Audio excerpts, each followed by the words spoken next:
Sound sensor microphone. Microphone is a sound sensor.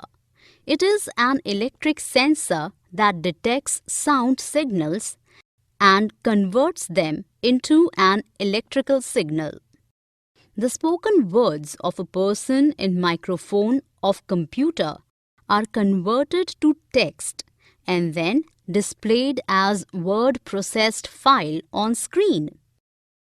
Advantage: it can be used with speech recognition software for disabled people who are unable to use keyboard, and spoken messages can be recorded, which we can add in presentations or emails.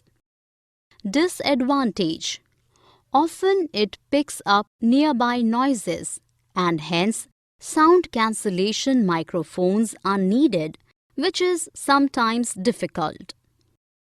MIDI, Musical Instrument Digital Interface Instrument.